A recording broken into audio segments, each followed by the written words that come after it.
ഇന്ന് നമ്മൾ സംസാരിക്കുന്നത് മുടികൊഴിച്ചിൽ വലിയൊരു പ്രശ്നമായിട്ട് പല ആളുകളും പറയാറുണ്ട്. പലപ്പോഴും പല ഓയിലുകൾ തേച്ചിട്ടുണ്ടാവും, പല എണ്ണകൾ മാറി മാറി ഉപയോഗിച്ചിട്ടുണ്ടാവും, പല ചികിത്സകൾ സ്വീകരിച്ചിട്ടുണ്ടാവും. പക്ഷേ പലപ്പോഴും മുടി കൊഴിച്ചിൽ മാറിയിട്ടുണ്ടാവില്ല. മുടി അങ്ങനെ കൊഴിഞ്ഞ് ഒരു ഭാഗത്തു കൂടെ മുടി കൊഴിഞ്ഞു പോകുന്നുണ്ടാവും. നമ്മുടെ പോക്കറ്റ് അങ്ങനെ കാലിയായിട്ടുണ്ടാവും. പക്ഷേ അതിൻ്റെ യഥാർത്ഥ കാരണങ്ങൾ കൃത്യമായിട്ട് മനസ്സിലാക്കിക്കൊണ്ട് അതിൻ്റെ ചികിത്സയും അതിൻ്റെ കൃത്യമായിട്ടുള്ള കാര്യങ്ങളും മനസ്സിലാക്കുക എന്നുള്ളത് തന്നെയാണ് മുടി കൊഴിച്ചിൽ കൺട്രോൾ ചെയ്യാൻ നമ്മൾ ശ്രദ്ധിക്കേണ്ട ഏറ്റവും പ്രധാനമായിട്ടുള്ള ഒരു കാരണം. ഇതിൽ ഏറ്റവും പ്രധാനമായിട്ടുള്ള ഒന്നാണ് പോഷകാഹാരത്തിൻ്റെ കുറവ് എന്നുള്ളത്. പലപ്പോഴും വൈറ്റമിൻ ഡിയുടെ കുറവ് ഇന്ന് വളരെയധികം മുടി കൊഴിച്ചിലിന് കാരണമാവാറുണ്ട്. നമ്മൾ പല ഓയിലുകൾ ഉപയോഗിച്ചിട്ടും നമ്മൾ ഇതൊന്നും കുറവ് വരുന്നില്ലെങ്കിൽ നിർബന്ധമായിട്ടും ഒരു വൈറ്റമിൻ D3 ലെവലും അല്ലെങ്കിൽ വൈറ്റമിൻ B12 ലെവലൊക്കെ നമ്മൾ ഒരു രക്തത്തിലൊന്ന് പരിശോധിക്കുന്നത് എന്തുകൊണ്ടും നല്ലതായിരിക്കും. ഇനി ആ ഒരു വൈറ്റമിൻ്റെ കുറവ് ശരീരത്തിലുണ്ടെങ്കിൽ നിർബന്ധമായിട്ടും അതിന് ആനുപാതികമായിട്ട് ഭക്ഷണത്തിലോ അല്ലെങ്കിൽ വൈറ്റമിൻ ഡി ഏറ്റവും നമുക്ക് ലഭ്യമാകുന്നത് നമ്മുടെ സൂര്യപ്രകാശത്തിലാണ്.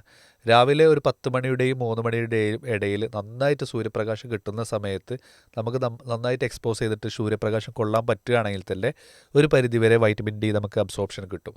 ഇനി അതിന് പറ്റുന്നില്ലെങ്കിൽ അതിന് വേണ്ട ഭക്ഷണത്തിലൊക്കെ നമുക്ക് പാല്, മുട്ട, തൈര്, മഷ്റൂംസ് ഇതൊക്കെ നമുക്ക് ഭക്ഷണത്തിൽ ധാരാളം ഉൾപ്പെടുത്തുന്നത് ഒരു പരിധിവരെ ഈ ഒരു വൈറ്റമിൻ ഡി കൂട്ടാൻ സഹായിക്കും. അതുപോലെ തന്നെ ഇതിൻ്റെ വൈറ്റമിൻ ഡിയുടെ സപ്ലിമെൻറ്റ്സ് വേണമെങ്കിൽ നമുക്ക് ഉൾപ്പെടുത്തി കഴിക്കാവുന്നതാണ്. വളരെയധികം കുറവാണെങ്കിൽ സപ്ലിമെൻറ്റ്സ് വൈറ്റമിൻ ഡിയുടെ ഇത് ധാരാളം മാർക്കറ്റിൽ അവൈലബിൾ ആണ്. അത് നമുക്ക് ഒരു ഡോക്ടറുടെ നിർദ്ദേശപ്രകാരം നമുക്ക് ഉൾപ്പെടുത്തി കഴിക്കാവുന്നതാണ്. ഇനി രണ്ടാമതായിട്ട് മുടി കൊഴിച്ചിലിൻ്റെ ഏറ്റവും പ്രധാനമായിട്ടുള്ളൊരു കാര്യം എന്നുള്ളത് സ്ട്രെസ് ലെവലാണ്. മാനസിക സംഘർഷങ്ങൾ ധാരാളം നമ്മുടെ ഈ മുടി കൊഴിച്ചിലിനൊരു കാരണമാവുന്നുള്ളത് പലപ്പോഴും തിരിച്ചറിയാറില്ല. നമ്മുടെ സ്ട്രെസ് ലെവൽ വളരെയധികം കൺട്രോൾ ചെയ്യുക. നമുക്ക് ഷെയർ ചെയ്യാൻ എന്തെങ്കിലുമൊക്കെ പ്രശ്നങ്ങളുണ്ടെങ്കിൽ നമ്മുടെ സുഹൃത്തുക്കളായിട്ടൊക്കെ ഷെയർ ചെയ്യുക. അല്ലെങ്കിൽ അതിന് വേണ്ടിയിട്ട് എന്തെങ്കിലും ട്രീറ്റ്മെൻറ്റോ മെഡിക്കേഷനോ എടുക്കേണ്ടതാണെങ്കിൽ നിർബന്ധമായിട്ടും അത് ചെയ്യുക. അപ്പോൾ ഒരു പരിധിവരെ മെൻ്റൽ സ്ട്രെസ്സ് കുറഞ്ഞു കഴിഞ്ഞാൽ തന്നെ മുടി കൊഴിച്ചിൽ കുറയുന്നത് കാണാറുണ്ട്. അപ്പോൾ അതുകൊണ്ട് ഇത് നമ്മൾ തിരിച്ചറിയാതെ ആയിരിക്കും നമ്മൾ പലപ്പോഴും ഈ ഓയിലുകളൊക്കെ പിന്നാലെ പോകുന്നത്, അല്ലെങ്കിൽ പരസ്യത്തിന് പിന്നാലെ പോയിട്ട് നമ്മൾ ഒരുപാട് ക്യാഷ് വെറുതെ കളയുന്നത്. അപ്പോൾ അതുകൊണ്ട് കാരണങ്ങൾ കൃത്യമായിട്ട് അനലൈസ് ചെയ്തുകൊണ്ട് ട്രീറ്റ്മെൻറ്റിലേക്ക് പോവുക എന്നുള്ളതാണ്. പിന്നീട് ചില ഹോർമോൺ മാറ്റങ്ങൾ, നമ്മുടെ ശരീരത്തിലുണ്ടാകുന്ന ചില ഹോർമോണിൻ്റെ വ്യതിയാനങ്ങൾ, തൈറോയിഡ് പോലെയുള്ള ഹോർമോണിൻ്റെ വ്യതിയാനങ്ങളൊക്കെ ഇതിൽ മുടി കൊഴിച്ചിൽ കൂടുതലായിട്ട് വരാനുള്ള സാഹചര്യം ഉണ്ടാകാറുണ്ട്. അപ്പോൾ അത് അങ്ങനെ എന്തെങ്കിലും പ്രയാസങ്ങളുണ്ടോ എന്നുള്ളൊരു ഡോക്ടറെ കൺസൾട്ട് ചെയ്തുകൊണ്ട് നമുക്ക് ഒന്ന് അനലൈസ് ചെയ്യാവുന്നതാണ്. പിന്നീട് തെറ്റായിട്ടുള്ള ഹെയർ പ്രൊഡക്റ്റുകളുടെ ഉപയോഗം പല ആളുകളിലും വളരെയധികം കാണുന്നൊരു കാര്യം കൂടിയാണിത്.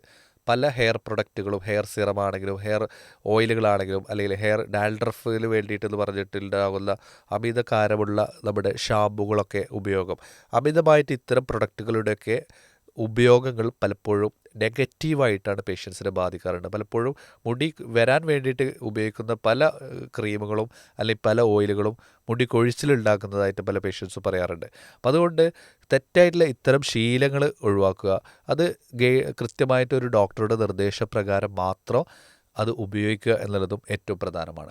പിന്നീട് ഇതിനെ പരിഹരിക്കാൻ വേണ്ടിയിട്ട് ഞാൻ പറഞ്ഞ പോലെ തന്നെ ബാലൻസ്ഡ് ആയിട്ടുള്ള ഡയറ്റ്, നമ്മുടെ കൃത്യമായിട്ടുള്ള ഭക്ഷണ രീതികൾ കറക്റ്റ് ചെയ്യുക, അതുപോലെ സ്ട്രെസ്സ് നമ്മൾ കൃത്യമായിട്ട് മാനേജ് ചെയ്യുക, അതുപോലെ പ്രോപ്പറായിട്ടുള്ളൊരു ട്രീറ്റ്മെൻറ്റ് എടുക്കുക എന്നുള്ളത് കൃത്യമായിട്ട് നമ്മൾ ശ്രദ്ധിക്കുക എന്നുള്ളതാണ് മുടി കൊഴിച്ചിൽ വരുന്ന അല്ലെങ്കിൽ മുടി കൊഴിച്ചിലിൻ്റെ പ്രയാസങ്ങൾ ഉണ്ടാക്കുന്ന സാഹചര്യത്തിൽ നിന്ന് ഒഴിവാക്കാൻ നമ്മൾ ശ്രദ്ധിക്കണം. പിന്നീട് നമ്മൾ ഹെയറിന് വരുന്ന ട്രീറ്റ്മെൻറ്റുകൾ പലപ്പോഴും നമ്മൾ ചൂടാക്കുന്നതൊക്കെ കാണാറുണ്ട് പല ആളുകളും. അപ്പോൾ ഹെയർ സ്ട്രെയിറ്റ് ചെയ്യാനൊക്കെ ചൂടാക്കുന്നത്, അത്തരം കാര്യങ്ങളിലൊക്കെ പോകുന്നത് പലപ്പോഴും മുടിയുടെ തിന്നിങ്, മുടി കട്ടി കുറയുന്നതും മുടി കൊഴിച്ചിൽ കൂടാനൊക്കെ സാഹചര്യം ഉണ്ടാവാറുണ്ട്. അപ്പം അത്തരം കാര്യങ്ങൾ നമ്മൾ ശ്രദ്ധിക്കുക. പിന്നെ അതുപോലെ തന്നെ കുളിച്ച് കഴിഞ്ഞാൽ സ്ത്രീകളൊക്കെ പെട്ടെന്ന് മുടി കെട്ടി വെക്കുന്നതൊക്കെ പലപ്പോഴും മുടി കൊഴിച്ചിൽ കൂടാനുള്ള സാഹചര്യം ഉണ്ടാവും. അപ്പോൾ എന്തുകൊണ്ടാണ് എൻ്റെ മുടി കൊഴിയുന്നത് എന്നുള്ളത് കൃത്യമായിട്ട് നമ്മൾ പഠിച്ചുകൊണ്ട് അതൊരു ഡോക്ടറോട് കൃത്യമായിട്ട് അവതരിപ്പിച്ച് കഴിഞ്ഞാൽ അതിന് കൃത്യമായിട്ടുള്ളൊരു മെഡിക്കേഷനും അതിൻ്റെ ഒരു കൃത്യമായിട്ട് ആ ഡോക്ടറുടെ നിർദ്ദേശപ്രകാരം ശ്രദ്ധിക്കുകയാണെങ്കിൽ ഒരു പരിധിവരെ നമുക്ക് ഈ മുടി കൊഴിച്ചിലിനെ തടയാൻ സാധിക്കും എന്നുള്ളതാണ് മനസ്സിലാക്കിയിട്ടുള്ളത്. ഈ ആരോഗ്യ ചിന്തയിൽ ഈ വിഷയമാണ് ഇന്ന് നിങ്ങളുമായി പങ്കുവച്ചത്. ഞാൻ ഡോക്ടർ മുഹമ്മദ് അസ്ലാം. നന്ദി, നമസ്കാരം. അസ്സലാമു അലൈക്കും വറഹ്മത്തുള്ളാഹി വബറകാതുഹു.